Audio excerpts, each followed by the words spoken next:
Ladies and gentlemen, dear students at Stanford University, it's a great pleasure for me to speak to you today. And I came all this way from Paris to here, not only to share my journey in the world of chess, but also it reflects to my personal life as an Iranian woman. I started moving the pawns on the board at a very young age. I was only 6 years old. In my family, chess was more than just a game. It was kind of a tradition. In fact, my earliest memories are the sound of chess pieces being moved on the board and my father arguing with his friends around the chessboard. Observing my father and other family members play, I was fascinated by the elegance and the complexity of the game. I still remember the first time I played a serious game of chess.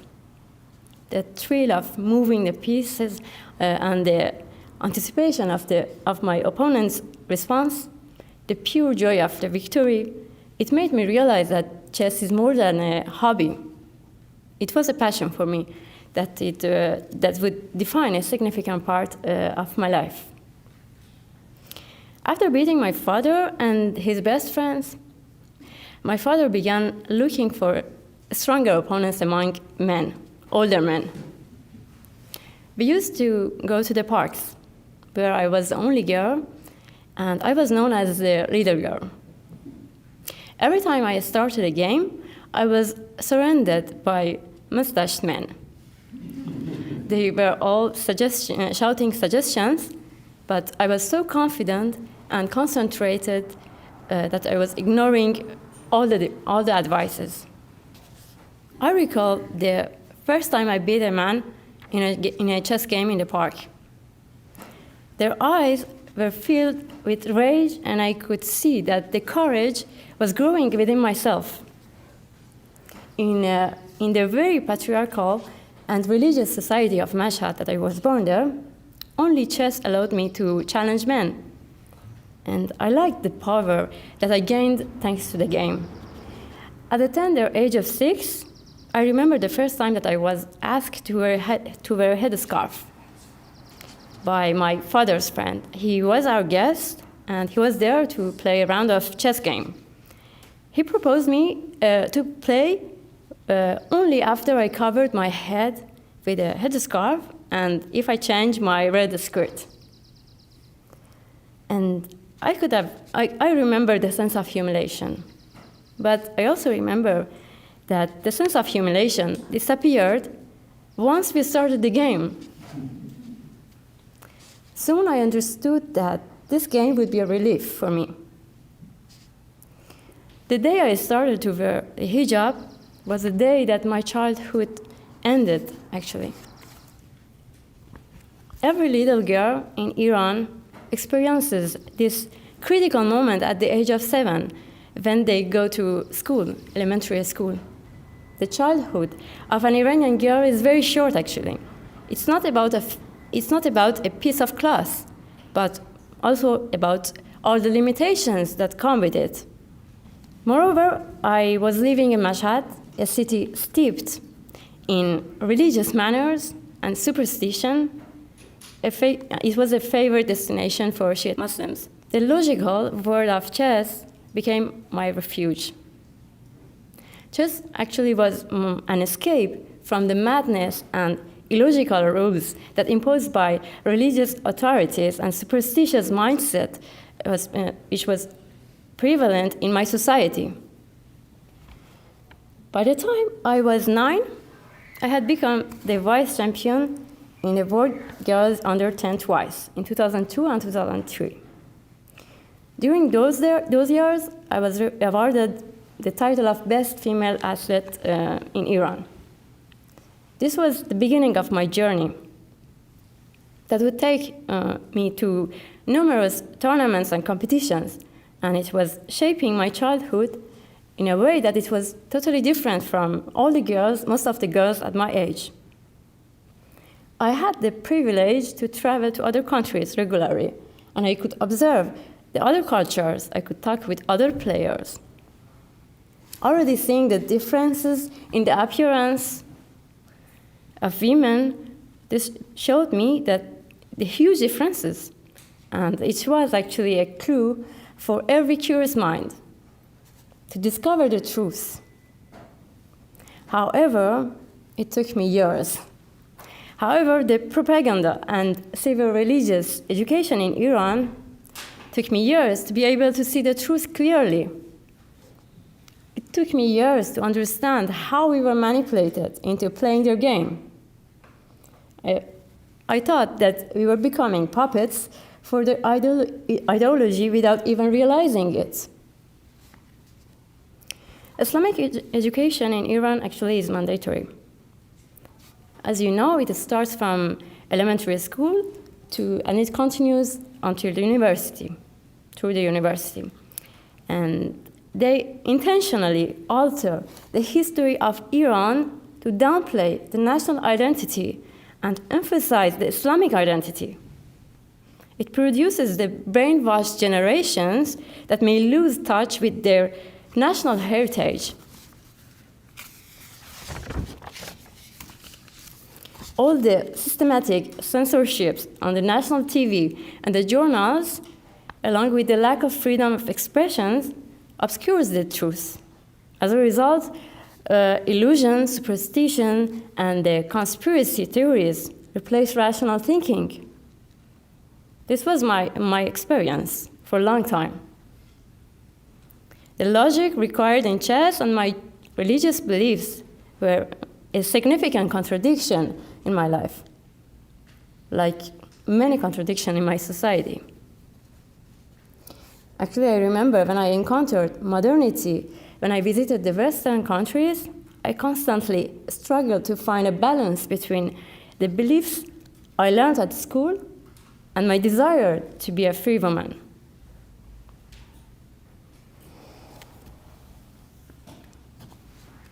Growing up, I was very cautious and prudent girl.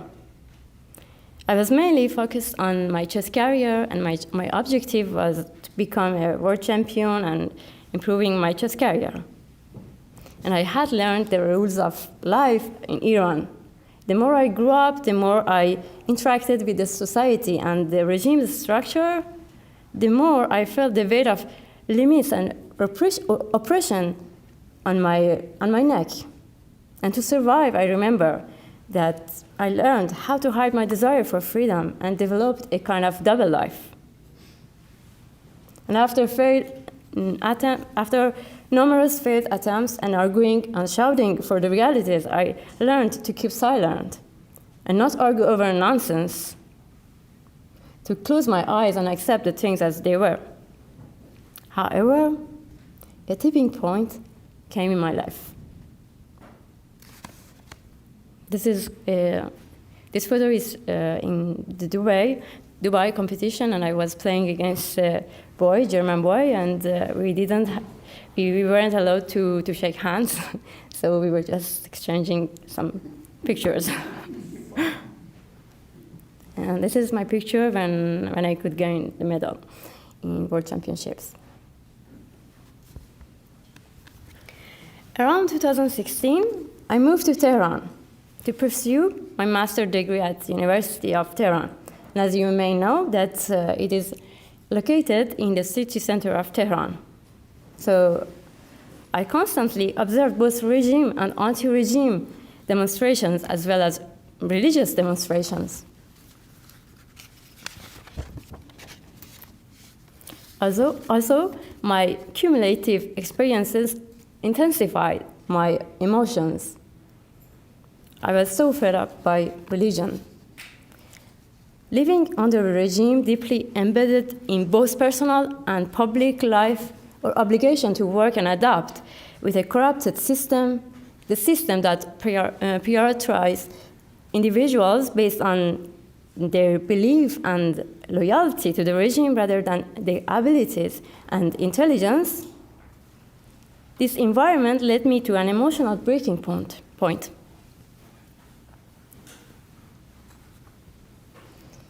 Also, as I delved deeper into the inherent animosity of Islam towards women, my tolerance weakened.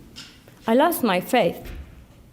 I felt like a building collapsing from its foundation. I began to see reality clearly.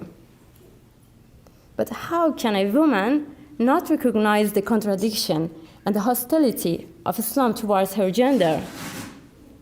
How can one acknowledge that her life is valued at half that of a man's and still believe in Islam? How can anyone claim that a uniform black chador is a beautiful dress?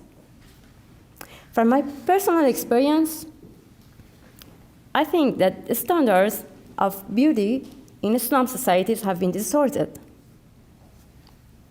Beautiful women are often labeled as seeking adventures. And the rule of hijab comes from perceived danger of showing your body to men.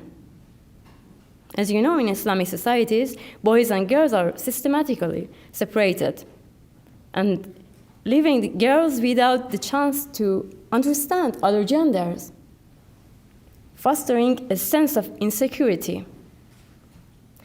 This separation intensifies sexual curiosity, further highlighting the perceived danger men pose. And also, discussing sex and exploring one's body is a taboo, leaving women unaware of their body's value. Early marriage, focusing on starting families rather than pursuing higher education, prevent women from questioning their beliefs. A patriarchal society where men dominate in prayer, at work, and in other areas ensures that women never experience equality. Women always face a collective effort to undermine their ambition, making it difficult to fight for equality and even imagine it. The strong belief in an afterlife, the idea that the body belongs to the God, and the notion of sacrificing oneself for divine purposes can numb a woman to the abuses that she faces. This is how women might continue to believe in Islam despite all these contradictions. But hopefully, thanks to chess, I was cut out from this society for a while. As a woman, it happened a moment that I felt the weight of society and the government on my shoulders every day. You must be very flexible to avoid the trouble. At some point, you say that you can't do anything, and you can't do it anymore, and you must break the silence. Then you no longer care about the risk and consequences. I remember I was quite active on social media, but I recognized the importance of sharing my story, discussing how I've changed, and highlighting the collective suffering of Iranian women community. I wanted to spread the message widely, but I found that my voice wasn't loud enough. I was also inspired by the courageous actions of a girl named Vida Mowahed, who launched the Revolution Girls movement. She simply hung her headscarf over a piece of wood and climbed onto an electricity box near the University of Tehran. And she was captured by the police violently. Until that moment, we could only imagine the price of rebellions acts concerning the hijab and the people's reactions. But it had never been this real. While I saw the massive attacks from Islamic extremists and regime supporters over social media, I also witnessed the courage spreading among women. As you know, after the Islamic Revolution in Iran in 1979, the rise of Islamists and the far left led to a gradual erosion of both women's status and, in general, human rights, transforming all areas of Iranian life But for women, the consequences were extensive and profound, reducing them to the second-class citizens. But from the beginning, Iranian women have fought for their rights, but the Islamic regime has consistently repressed these efforts and silences their voice and their movements. Vida was not the first woman who dared to remove her hijab in the streets of Tehran after the revolution, but she reminded us of the ongoing struggle of Iranian women, which had been forgotten for years, for my generation and the ones to come. So finally, in 2019, I decided to participate in the World Championship in Moscow at the game, and I refused to wear the hijab, which was obviously mandatory for us. And shortly, I found myself excluded from the national team. And I realized that I couldn't return to my home country without risking arbitrary imprisonment. But finally, my voice was heard, and it went viral on the social media and the international press. So I decided to return in France, where I had played for a French club earlier in the same year. And of course, moving to France was not easy. The challenges were numerous, especially learning a new language. At the time, I didn't have the French nationality, and I refused the refugee status. So I couldn't play it for France and for any other countries. And my career that I started that I began at the age of 6 seemed to be collapsing. Faced with this dilemma, I started my studies. I obtained my master's degree in computer science, and I received a call from Ministry of Foreign Affairs and acquired the French citizenships to join the French national team. And a few months later, I became foreign chess champion, and we got 2 historic medals for France. These are the photos that we got when we got the medals. I remember in 2022, a collective awakening occurred among Iranian women. Why did this happen at that particular time, but why it didn't work in the previous times? I believe, beside the other factors, internet played a crucial role. By sharing common stories and similar experiences, women exposed the systematic oppression that they faced. Sorry. The live videos served as undeniable evidence of the regime's repression and brutality. Also, I think, moreover, a shift towards embracing a national identity over an Islamic one, along with a deeper understanding of Iranians' true story, was very eye-opening for my generation. Additionally, I think COVID and online education prevented the old ideology from taking root to the new generation. You might know that even in France, the subject of hijab has been very controversial. Marine Le Pen, the leader of the far right in France, has promised to ban hijab in public places. If she gets elected into the French presidency, if this happens, France would be the first and the only country in the free world to make such a measure a reality. On the other hand, we have far left and French communists who support the hijab to the point that they believe it represents some kind of free will. In fact, I think they use hijab as a tool to manipulate the emotions of Muslims in France. As history shows, the far left and the communists don't care about ethnic and religious minorities. The new left ideology created many of these concepts only to use them as foot soldiers for its own political agenda. Once the power is captured, these foot soldiers will be sent to the Gulag labor camps. Last year, the women life freedom movement gained support from all around the world, but because it was a natural libertarian movement. This movement aimed to liberate women from the misogynistic rules of Islamic Republic.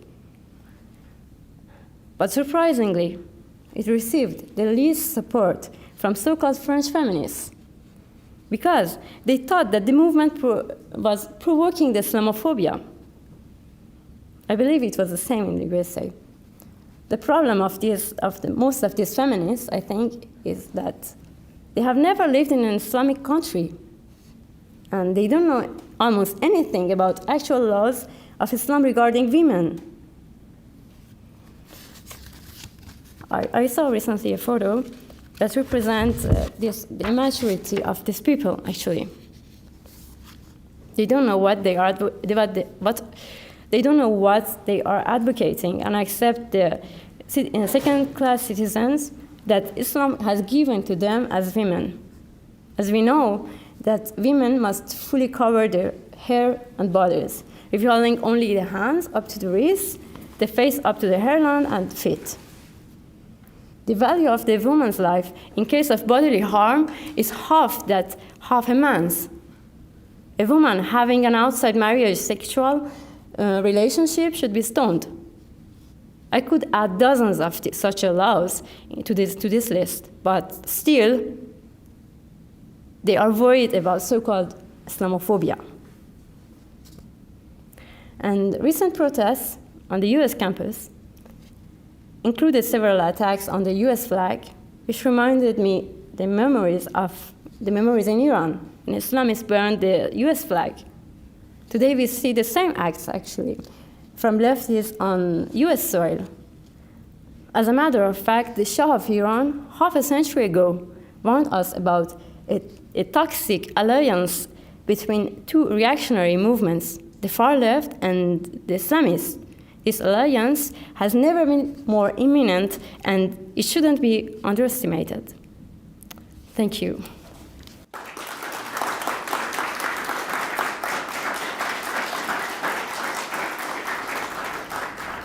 So I'm here if you have any questions. Yes. Yes. So you're mentioning the effect of left on the women's right, which basically, is very questionable. On the other hand, in the US, we are seeing an increasingly anti-women, anti-women's right, anti-abortion from the very far right.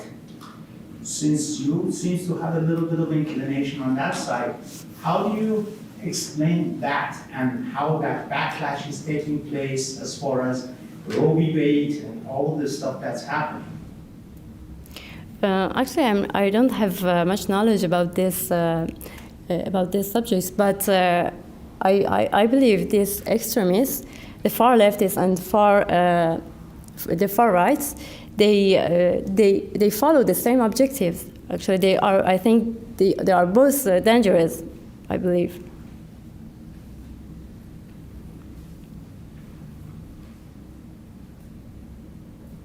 You have any other questions? Yes. Always you win chess game. At the end, when you win, would you say thank you for playing, or are you gonna say chess mate? I don't remember that I thanked for the game in the competition. Either.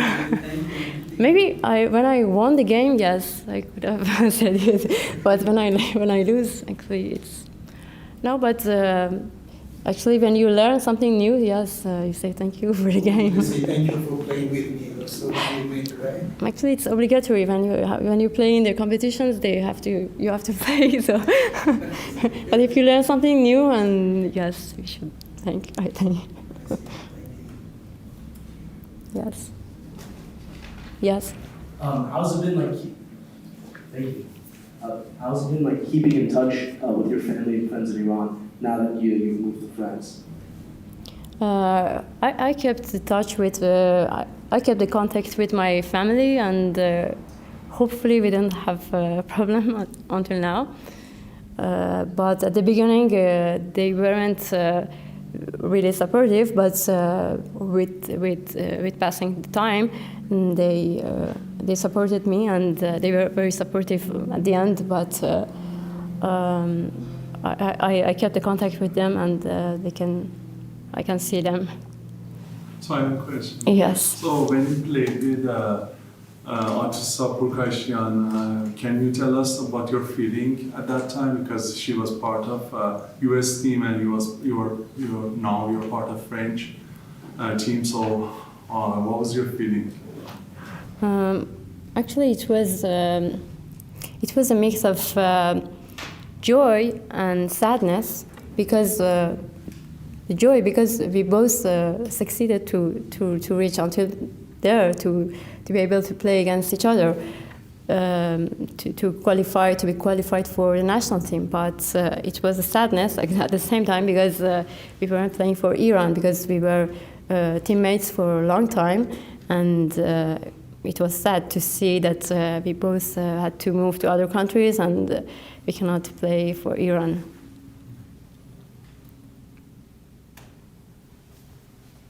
Yes. One more question here. There was another Iranian chess player who played with the Prime Minister of Spain, Mr. Sanchez. I don't know if you have any information on. Yes, Sarah Khadem, she moved out of Iran last year, I guess. It's been 1 year, yes. And she refused to wear hijab in the same competition, World Chess Championships in Kazakhstan. And she moved to Spain, and she acquired the Spain citizenships, and she plays for national team of Spain. Yes, yes. Are you able to speak to what access to information about what access you and your peers may have had as you were growing up to information about what Iran was like before 1979, in particular with regards to the status of women? Actually, as I said in my speech, the censorship, the systematic censorships in the education system avoided us to really understand about our history for a long time.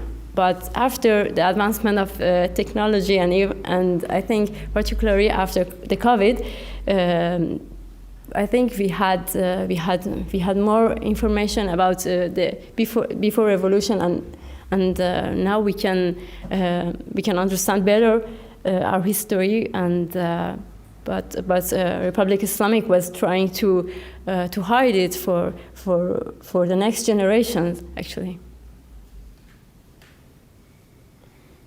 So anyone was curious, he could search and he could read more. But I think this censorship was very strict and severe, and it wasn't that easy to have access to the reality, actually. Yes. What is your, what do you think about Hejazipour's job, which he's in France now too, and hopefully he will become world champion soon?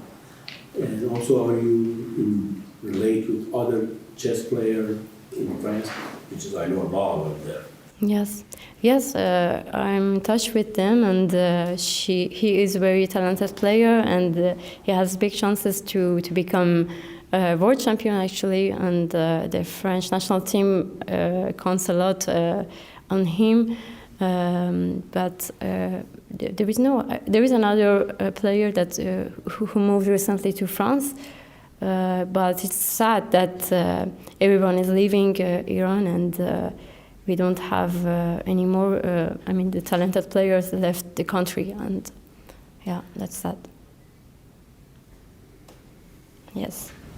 I'm sorry if I missed the beginning of your talk, but when did you actually personally start this process of deciding realizing, I mean, it's courageous that, you know, your family wasn't even supportive, and you, for yourself, discovered and decided, that's not for me, and I want different. Well, how long did that process take, considering the brainwashing? You know, you were born in 1993, if I got it right, under this regime, and, you know, school there. How long did that process take, would you say, to be so strong about, this is not for me?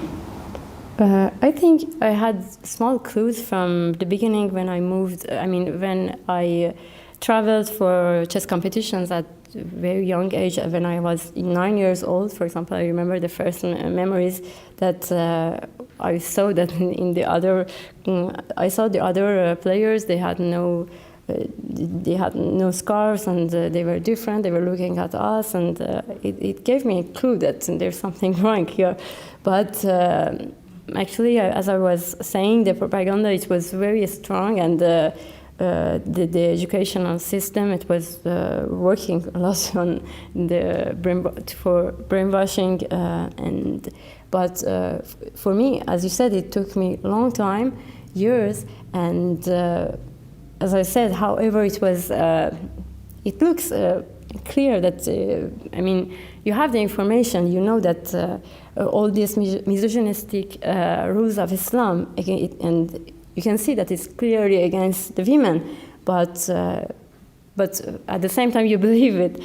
But I think chess, the logic of chess, and the reasoning, and also being apart from, because I remember I used to travel a lot, so I wasn't really in touch with the society. I mean, I used to go for a competition for like 15 days each month, so it helped me to maybe I forgot little by little these educations, and also I think the role of chess was important for me to be able to analyze logically and to understand stuff logically.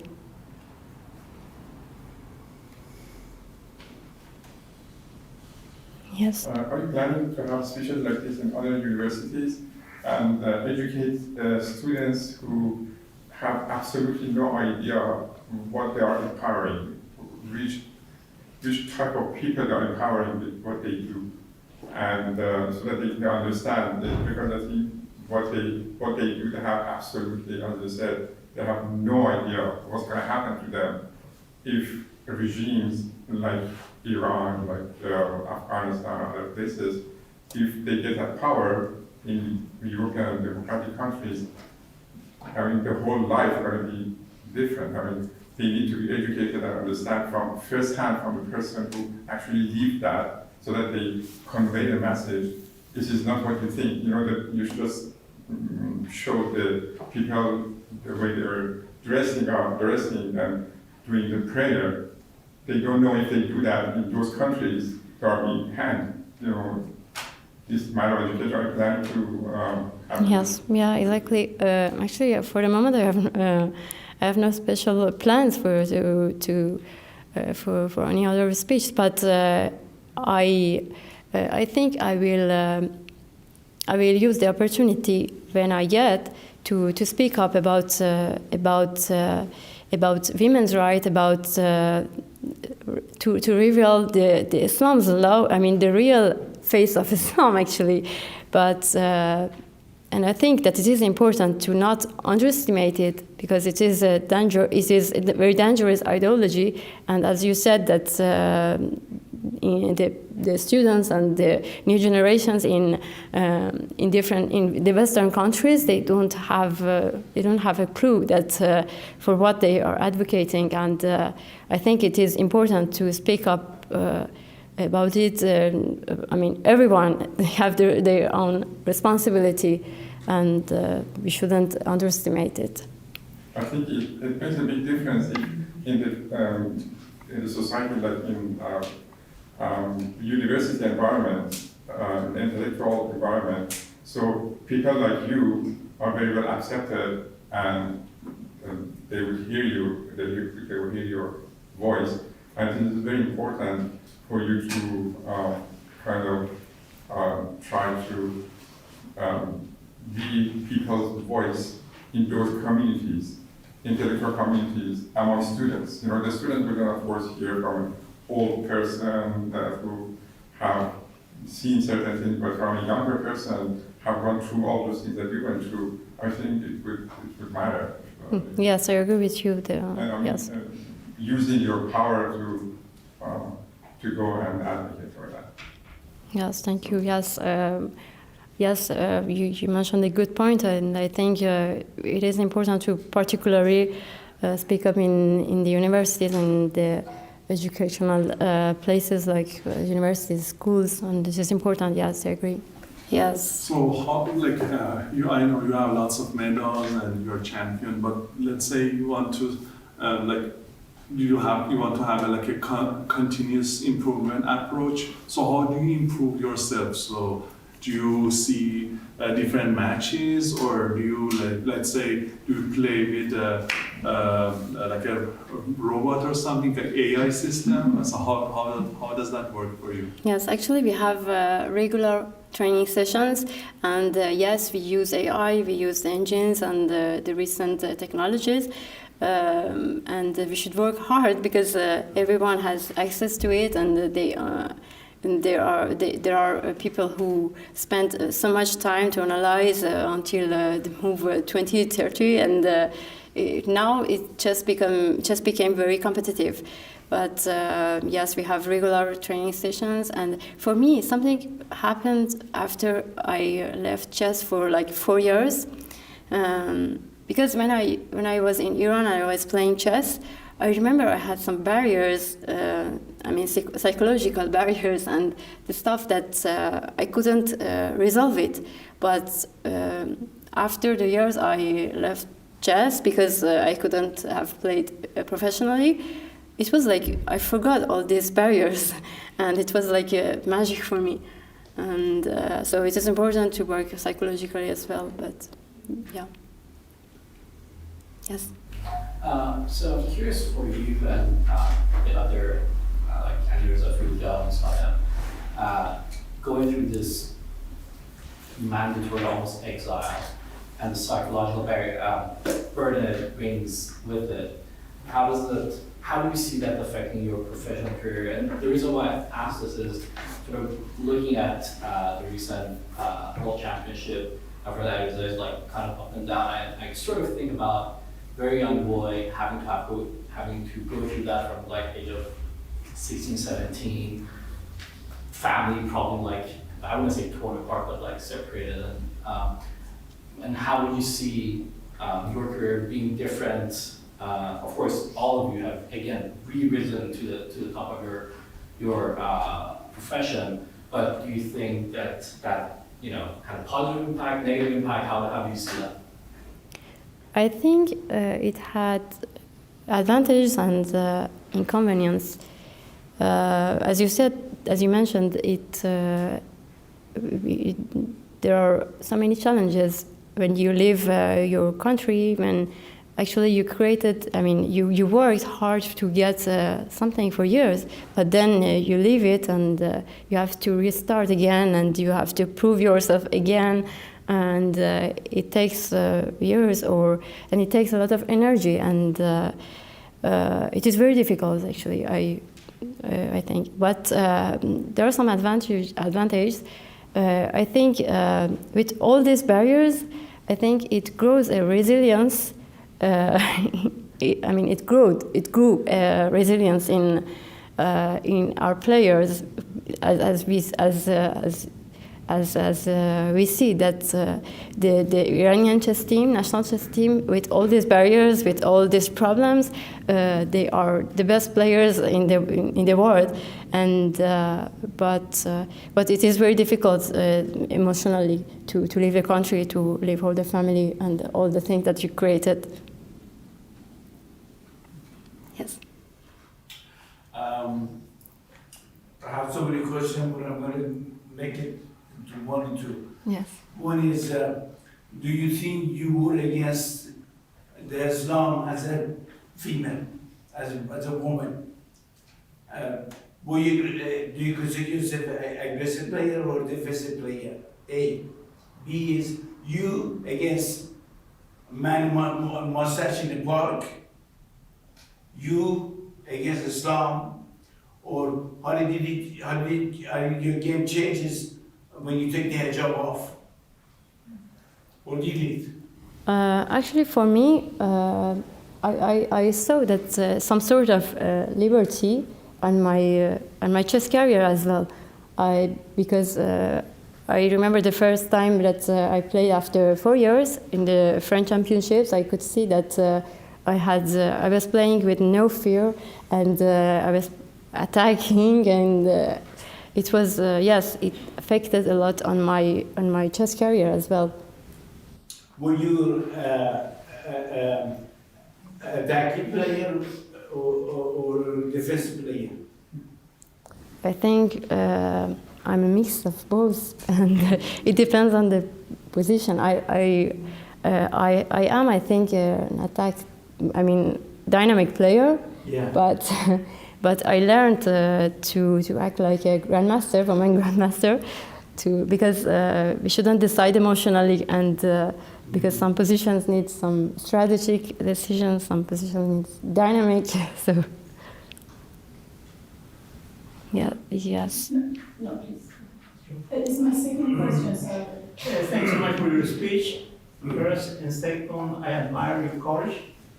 Now you left Iran, now you are in a new different space, which is France. Do you feel welcoming in France, or do you feel some kind of animosity? How do you feel? Do you feel welcoming by the new space, or do you feel animosity? I didn't experience any animosity, but and they were very welcoming, and they accepted me, and I also worked a lot. I mean, I made very efforts to integrate myself to the society. I learned the language, which is very difficult, and I believe in the same values of French people. I mean, the laicity and for the women's rights, so I think I did a lot of efforts to integrate as well, but they were welcoming us. Thank you. Yes. Sorry, I'm just making sure nobody else is going for the first time, so that's my second question. As just being a game of strategy and vision, and you being one of the brilliant ones amongst them, as young as you are, Thank you. it'd be very interesting to see your vision for Iran. I know you can't read in the cups, but as a young person, brilliant as a strategist, from your perspective, how do you see the future and how it's going to get there? I know you can't read in the cup, Yes. but I know we all have a vision, how it might be engineered so it goes in the direction you wish. What's your vision and strategy? Actually, I think this maturity that happened in Iranian people, it was significant and it was very positive, and we cannot deny it. And I think it was this revolution. It was really revolutionary. The things that we saw in the last movement of 2022. But as you know, to be able to organize a revolution, we need so many factors. The factor of the revolution in the maturity of the people happened, and it changed a lot in the culture, in the people. But we need other factors as well. I mean, the organizations and the unifying oppositions, and but actually I'm not a politician, but I think the first steps were very positive, and now it changed a lot in Iran, and I think the people, they don't believe anymore in the reform, and then now we reach to the point that everybody agree for changing the regime, and they are not able to be changed. So that's a good step, I think. But for the rest of it, I have no clue yet. So do you feel, this last round of really suppressing the young people who came out? Yes. How do you see that affecting the movement? Are people, to your knowledge, being in touch, giving up, become more placid, or do you see they are going to go out again? I think, between my friends and family and the ones that I kept the contact, it created some sort of rage, actually. They became more angry, they got more ambitious, and I think, as you know, well, it is very sad to see some sort of repression from the government, from the regime, Islamic regime of Iran, but I think it created some sort of resilience as well, and I think nothing changed in their ambition, and yes. Yes. I want to ask you one more question. So given that there are several billion people in the world that are Muslims, do you think strategically, if we really want to make changes, there could be two different approaches? One is this is Islamophobia, or we got it, they're really backward, as you were saying, and there is no denying, right? Left, right, all of that. So that's one approach, to hit it directly as a religious entity. Or the other one is as an approach to say, can we change some of this? Is it ingrained? After all these other pre-Islamic religions, which some of the Islamic laws are taken from, actually, have allowed, for instance, Israel, right? They are allowing women to participate in army, do all of these other things. So things can change if there is a will. So do you think that could be a possibility, just in order to get a lot more people, there are a lot of people in Pakistan, there's a lot of Muslim countries with women really being second-class citizens, right? And how do you think is the best approach to address it? Is it a head-on approach, or is it some kind of different approach? I think we cannot change the people's minds and their belief profoundly. We shouldn't. I think that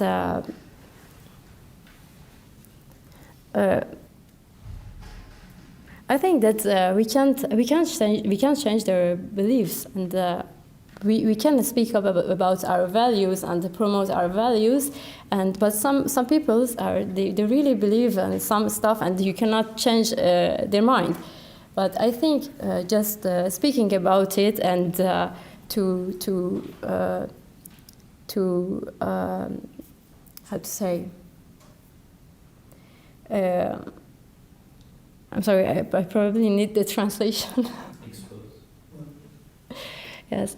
فکر کنم که کلا نمیتونین توی تفکر مردم، کسایی که این همه مسلمان توی دنیا هستن، شما نمیتونین بیسیکالی همه ایده اونا رو عوض بکنین، نمیتونین اینا رو عوض بکنین و هر کسی آزاده که هر جور که دلش میخواد فکر کنه و شما نمیتونین بگی که شما چجوری فکر کنین چجوری فکر نکن. ولی خب این به نظرم این که در موردش صحبت بکنیم و خصوصا به زنای مسلمان آگاهی بدیم و در مورد حقوقشون صحبت بکنیم، در مورد این صحبت بکنیم که چه ظلمی بهشون میشه و آگاهانه حداقل تصمیم بگیرن، فکر می‌کنم این خیلی مهمه. اما اینکه بخوایم عوض بکنیم یا یه اپروچی داشته باشیم که کلا اینا رو عوض بکنیم، اصلا همچین چیزی وجود نداره اصلا. بله بفرمایید. She said you can change people's opinions. People have held these views for many years. The idea is not to change their opinion, But women should talk about their rights, women should talk about how to change the situation, and the only way you're going to change is to talk clearly and unambiguously about how the situation for women can be improved. Yes. Just want to get your opinion about American women chess players in championship. What do you think about the American women chess players? Are they good international, better than Russians and everybody else? Yes, they are very good. They are very strong, but they are not stronger than the Russian. And I mean, they have very strong team, but I mean, not stronger than Russia, China, and in chess. I mean, the women chess, the world champion is she's from China, and I mean, the U.S. team is I think their team is in third place or fourth place in the world championships or world rapid championships. They got like fourth place after France, but they are among the top teams. Yes. Maybe you can help us out with that. Yes. Yes. Sorry. Throughout your chess career at the international level, do you remember one or two most challenging games that you had? Can you tell us a little bit about those, who you played against, and how long these games took, the most challenging ones that you faced? I remember one of my most challenging games. It was in Asian Championships back to 2015. For the last round, I was playing against an Indian player, Grandmaster, my Grandmaster, and if I could win, I could have won the Asian. I mean, I won the Asian Championships by winning this game. But at the beginning, I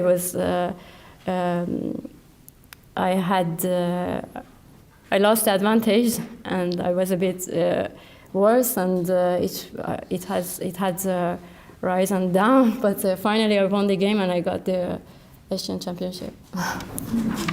And what was it, in terms of time period, what was the longest game you ever played? Do you recall? 6 hours or 6.5 hours. Yes, usually the classical games, it takes a very long time because you have 1 hour and 13 minutes each player, and for every move you get additional 30 seconds, and after 40 move you get additional 30 minutes. So it takes a really long time, like 6 hours, 6.5 hours. You can take it. Thank you. You're welcome.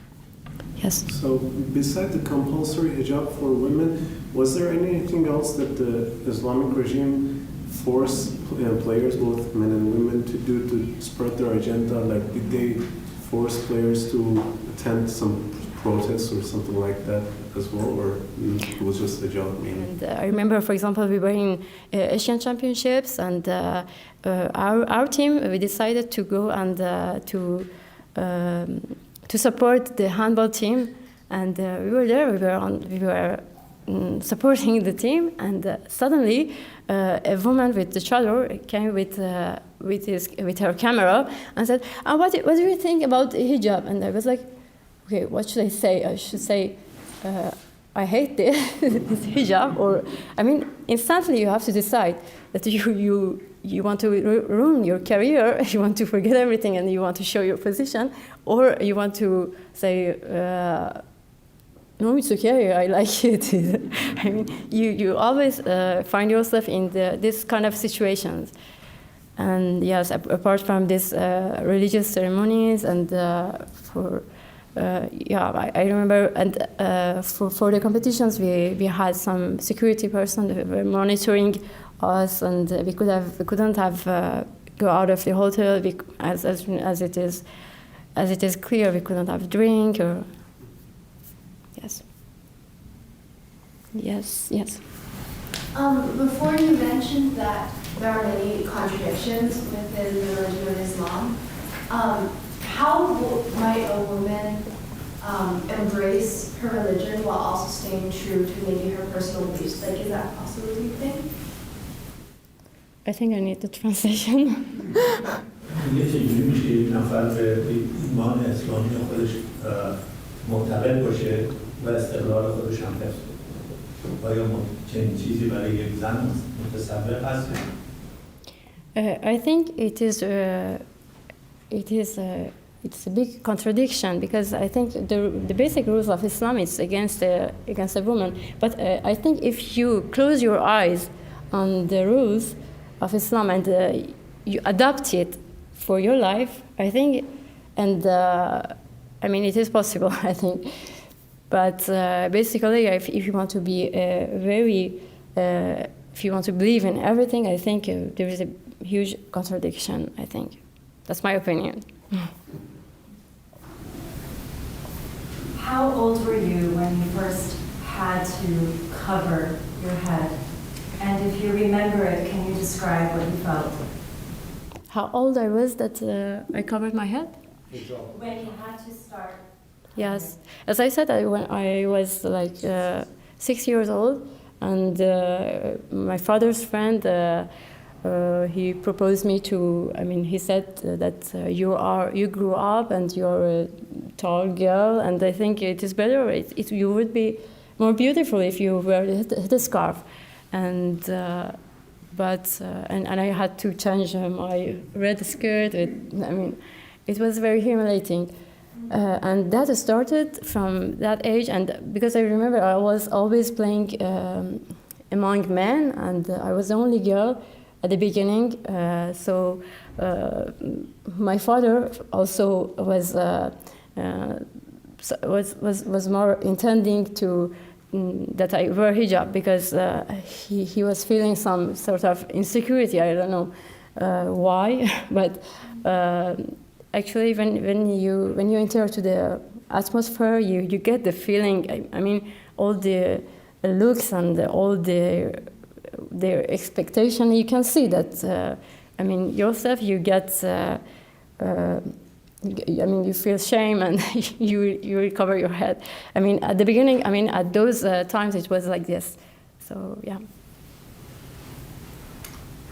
Yes. So I have a challenging question. So let's say if we consider the regime change in the near future, and so let's say we have freedom and democratic country. So do you still consider being in Team Iran, or you prefer to live in France and have a better life?